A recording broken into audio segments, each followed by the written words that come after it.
Alors que le Covid-19 se propage sur le continent, l'Afrique a rapidement réagi face à la pandémie et à ce jour, le nombre de cas signalés est plus faible que ce que l'on craignait. Malgré cela, l'enjeu reste de taille. Ces dernières années, les pays africains ont fait beaucoup pour améliorer le bien-être des peuples du continent. La croissance économique a été forte, la révolution numérique s'est installée, une zone de libre-échange a été décidée. Mais la pandémie menace les progrès accomplis en Afrique. Elle aggravera les inégalités existantes et accentuera la faim, la malnutrition et la vulnérabilité face à la maladie. Déjà, la demande pour les produits africains de base, le tourisme et les envois de fonds sont en baisse. L'ouverture de la zone de libre-échange a été reportée et des millions de personnes pourraient basculer dans la pauvreté extrême. Le virus a fait plus de 2500 morts en Afrique. La vigilance et la préparation sont essentielles. Je félicite les pays d'Afrique ainsi que l'Union africaine pour ce qu'ils ont déjà entrepris. La plupart se sont empressés d'agir pour renforcer la coordination régionale, déployer des travailleurs sanitaires et établir des quarantaines, des confinements et la fermeture des frontières. Ils puisent également dans l'expérience acquise dans la lutte contre le sida et l'Ebola pour réfuter les rumeurs et surmonter la méfiance à l'égard des autorités, des forces de sécurité et du personnel sanitaire. J'exprime ma solidarité la plus totale avec les peuples et les gouvernements africains dans leur lutte contre le Covid-19. Les organismes des Nations Unies, les équipes pays, les opérations de maintien de la paix et les acteurs humanitaires apportent tout leur soutien à ces efforts.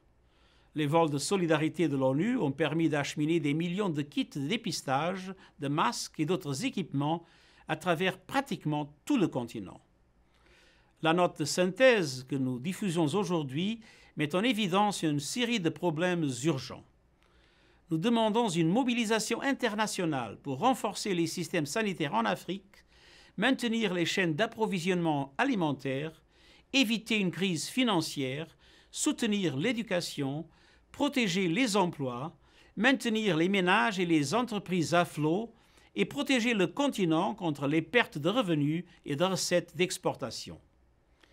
Les pays d'Afrique doivent bénéficier du même accès rapide, équitable et abordable à tout vaccin et traitement à venir qui doivent être considérés comme des biens publics mondiaux. J'ai demandé un plan de relance mondial qui représente au moins 10% du produit intérieur brut global. Pour l'Afrique, cela signifie plus de 200 milliards de dollars de soutien additionnel de la part de la communauté internationale. Je continue également de plaider en faveur d'un cadre global de la dette, à commencer par un gel généralisé de la dette des pays qui ne peuvent pas en assurer le service, suivi d'un allègement ciblé de la dette et d'une approche globale des questions structurelles de l'architecture internationale de la dette afin de prévenir les défauts de paiement. Il sera également essentiel que les pays d'Afrique poursuivent leur action pour faire taire les armes et faire face à l'extrémisme violent, et je me félicite du soutien à travers le continent pour mon appel à un cessez-le-feu mondial. Les processus politiques et les élections représentent dans les mois à venir autant d'occasions de franchir des étapes importantes sur le plan de la stabilité et de la paix. Les femmes seront indispensables à tous les niveaux de notre réponse face à la pandémie.